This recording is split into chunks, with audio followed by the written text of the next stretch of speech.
Hello everyone! Magandang good morning, good afternoon, and good evening po sa ating lahat.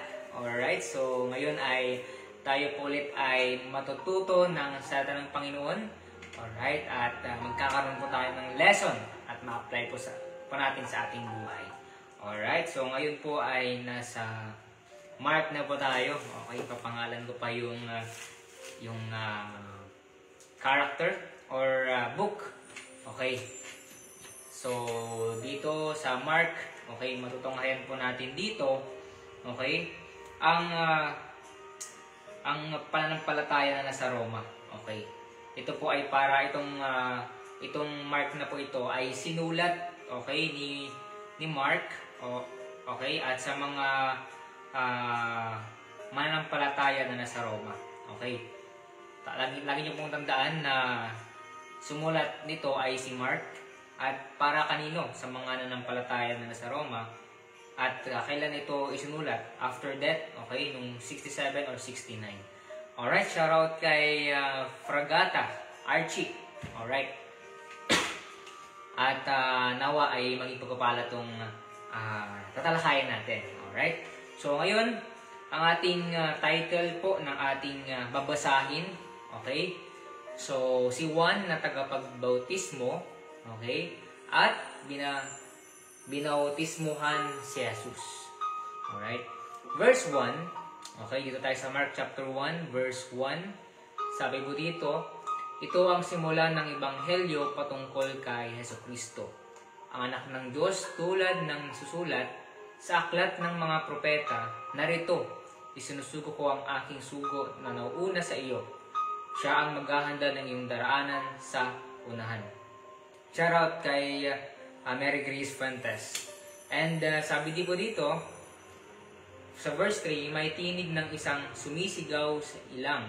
Ihanda niyo ang daan ng Panginoon, tuwirin niyo ang kanyang mga landas. Verse 4, si Juan na tagapagbautismo ay dumating sa ilang upang ipangaral ang bautismo ng pagsisisi dahil sa kapatawaran ng mga kasalanan. Si Juan daw po ay tagapagbautismo. Kaya nga tinatawag na John the Baptist. Okay, doon din makikita yung ating pangalan ng ating church. Pero, okay, ito po ay isang office, okay, na tinatawag. So, sabi dito, si Juan daw po ay tagapagbautismo. And verse 5, at pumunta sa kanya ang lahat ng mga nasa lalawigan ng Judea at lahat ng mga taga-Jerusalem, at silang lahat ay napagbautismo sa kanya sa ilog Jordan, na ipinahayag ang kanilang mga kasalanan. At nakadamit si Juan ng kasuotang yari sa balahibo ng kamelyo, at sa baywang niya ay may pamigkis na balat ng hayop. Ang kanyang kinakain ay mga balang at pulot pukyutan. Verse 7, at siya ay nangaral na sabi, ang sumusunod sa ulihan ko ay higit na makapangyarihan kaysa sa akin.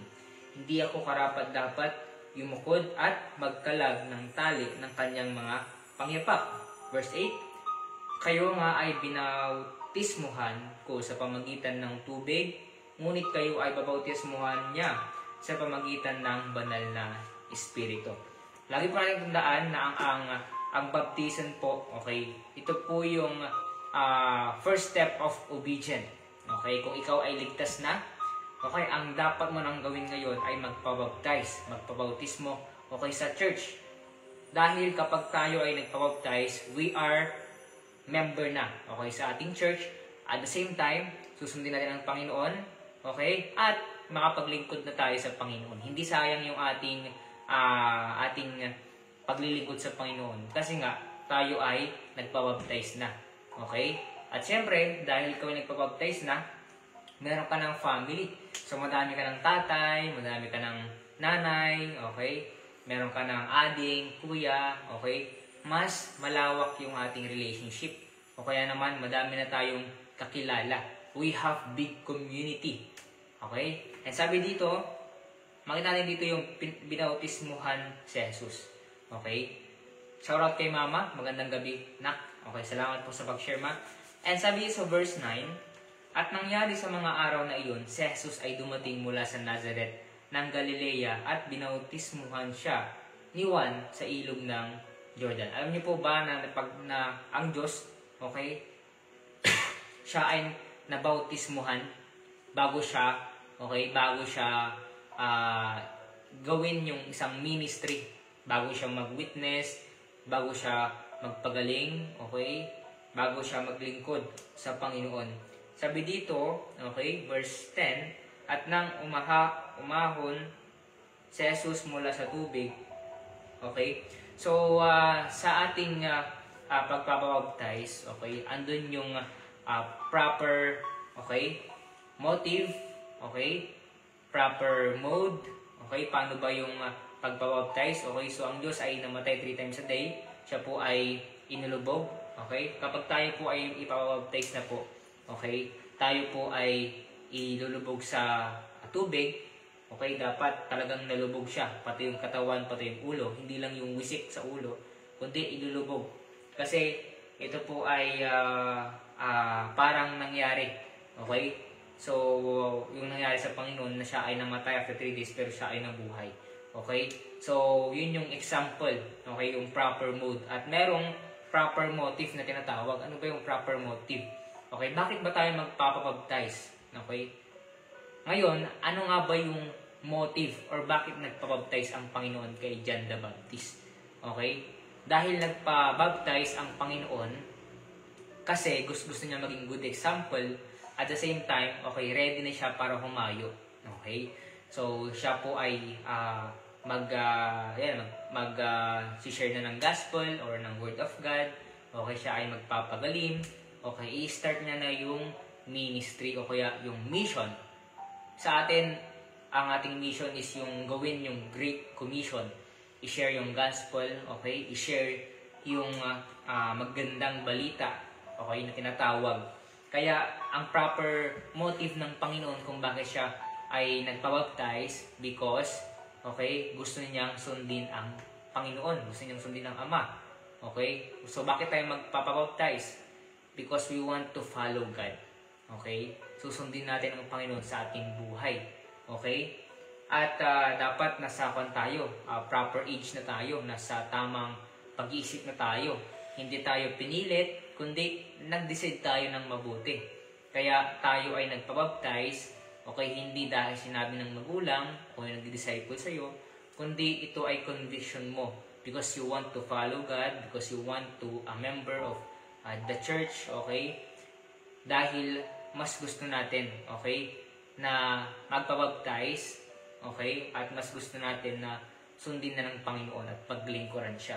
Okay? So, ang Diyos siya po ay nagpabaptize, sabi po dito, sa verse 10, at nang umaahon si Jesus mula sa tubig, okay, ay kaagad niyang nakita na nabuksan ang kalangitan at ang Espiritu na katulad ng kalapati ay bumaba sa kanya. Okay? Sabi dito, may tinig na nagmula sa langit na nagsasabi, ikaw ang pinakamamahal kong anak na lubos kong kinalulugdan. Yan din ang sabihin sa atin ng Panginoon. Once tayo po ay nagpabaptize, okay?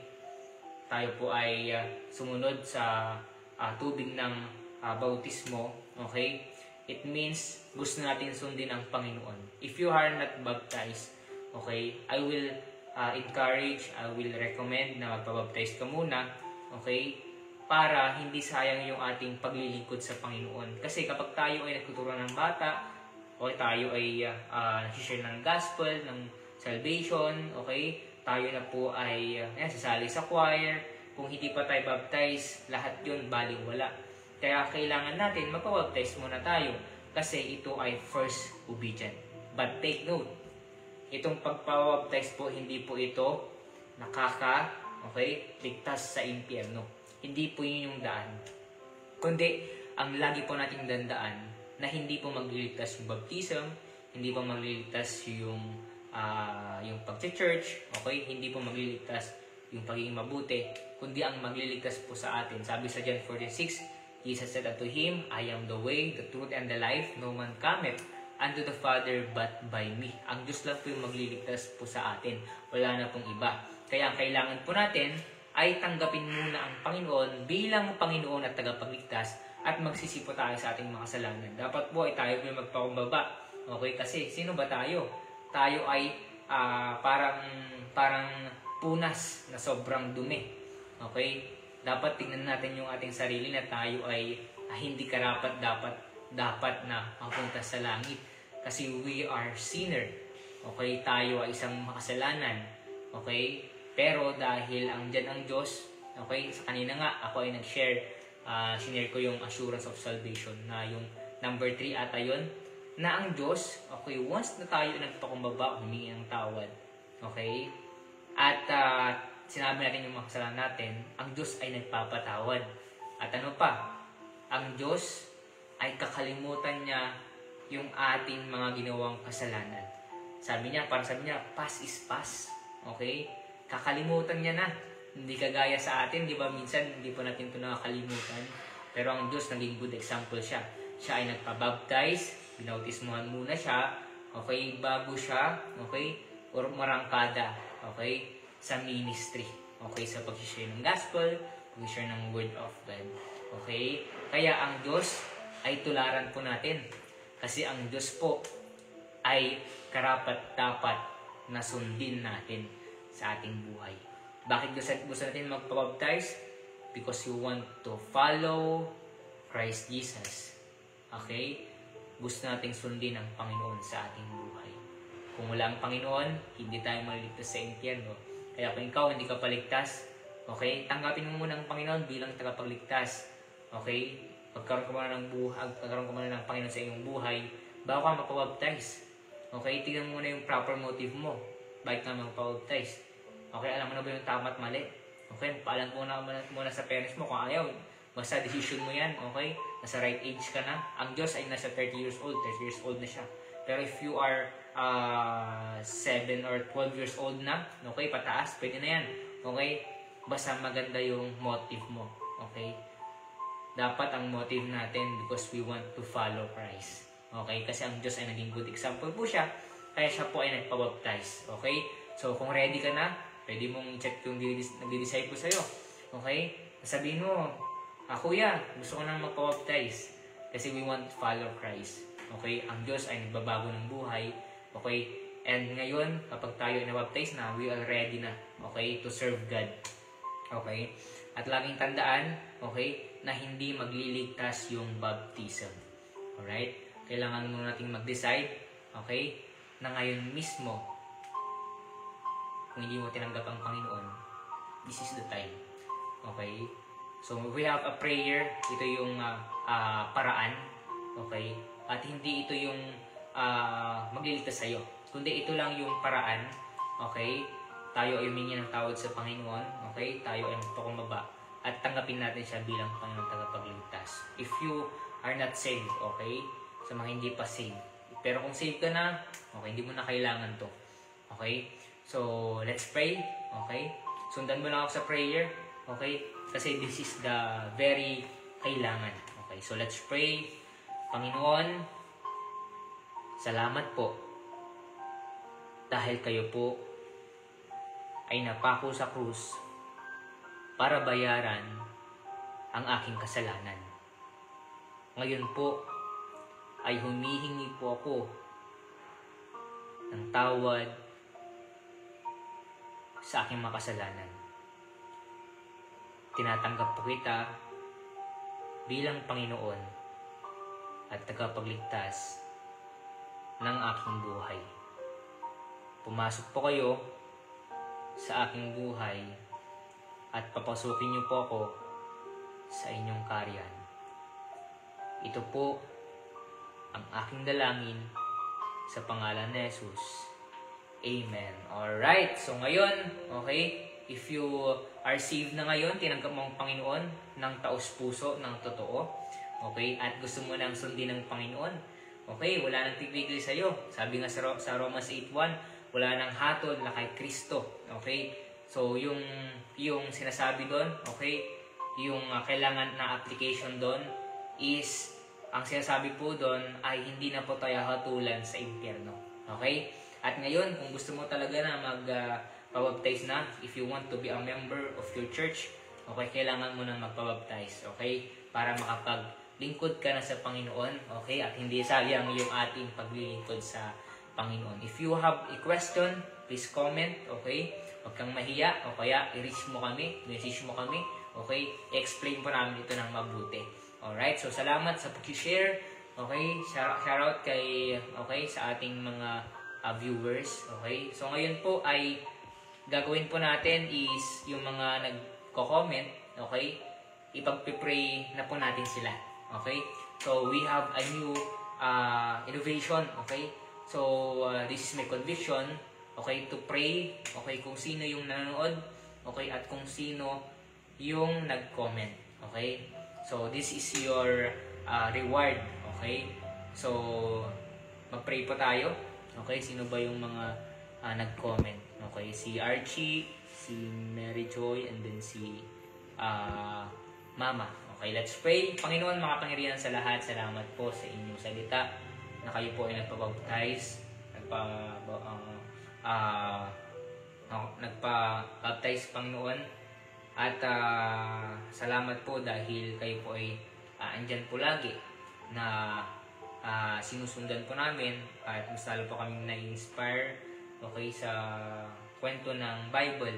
Nawa, Panginoon, ay kung kami ay hindi pa baptize o yung mga hindi pa na-baptize, nawa ay kausapin niyo po sila, maintindihan na lang mabuti, at kayo po yung patuloy na mangusap, okay, ang banal na Espiritu po, Panginoon. At dalangin ko po, Panginoon, si Archie, nawa ay siya po ay ingatan niyo po lagi at makapag-decide ng mabuti kung gusto niya bang magpa-baptize, Panginoon, at nawa ay ito po ay makapag-decide siya ng mabuti. At nawa, ma-reach din namin yung kanyang mga kapatid, kanyang mama at papa, nawa ay makilala rin po nila ang Panginoon bilang Panginoong tagapagligtas. Ang dalangin rin po namin na nawa po ay i-provide niyo po yung pangailangan nila, maging sa family relationship. Ang dinadalangin po namin ng kanyang papa ay maka-attend po siya sa Father's celebration, Panginoon. At dalangin rin po namin na nawa ay masalo po siyang lubuho sa pananampalataya. Siya po ay maging malakas, tumatag ang kanyang faith po sa inyo. Dalangin ko rin po, Panginoon, si Mary Grace na nawa ay bigyan po siya ng karunungan and wisdom sa pag-aaral niya. Nawa ay makapagtapos po sa kanyang pag-aaral, matulungan niya ang kanyang parents, at we pray din, Panginoon, na makasama niya rin ang kanyang mga kapatid at kanyang papa at saka mama, Panginoon, sa pag-church. Nawa, Panginoon, time will come ay buo po silang magsisimba, Panginoon. Nawa, ay guide niyo po siya sa kanyang mga decision, sa mga kanyang gawain, kanyang magulang. Nawa, ay time will come, maintindihan din po siya, Panginoon, sa pagsisimba at pagiging faithful po sa inyo. Nawa, masalo po siyang tumatag at mas matuto sa inyong salita. Nawa, ay unahin po kayo lagi at makapagbasa lagi ng Bible. At dalangin ko rin po na ingatin niyo po, Panginoon, ang kanyang family. We pray din, Panginoon, ang aking mama na sa ibang bansa. Nawa ay lagi niyo po siyang ingatan, ilagay sa sakit, meron mang kinakaroon na pagsubok o challenge, nawa ay mapagtagumpayan ng buong family. At nawa ay provide niyo po yung needs niya po doon, maging mabait ang kanyang amo. Nawa, Panginoon, ay lagi po kayong nangungusap sa mga tamang desisyon, Panginoon. At kayo po yung makapagbigay ng good decision, Panginoon, kung ano yung plano niyo po sa kay Mama, uwi na po ba siya o hindi. Nawa ay kayo na po yung mangusap, Panginoon. At nawa, ang aming family ay maging sweet family relationship, Panginoon, at makapaglingkod ng buo, okay, at pagpunta sa church din, Panginoon. That's my prayer, Lord. Nawa ay kayo na rin po, Panginoon, ang bahala, Panginoon, at pinupuri at pinapasalamatan po namin kayo sa inyong ginawa, Panginoon. At nawa ay sa aming pagtatapos, kayo na po yung bahala sa tanong oras. Ito po aming dalangin sa pangalan po na Jesus. Amen! Okay, salamat po sa inyong panonood at hoping and praying na you have nadagdagan yung knowledge at nawang ma-apply natin to sa ating buhay. Okay, so salamat po and God bless. See you tomorrow. Tapos na pa tayo.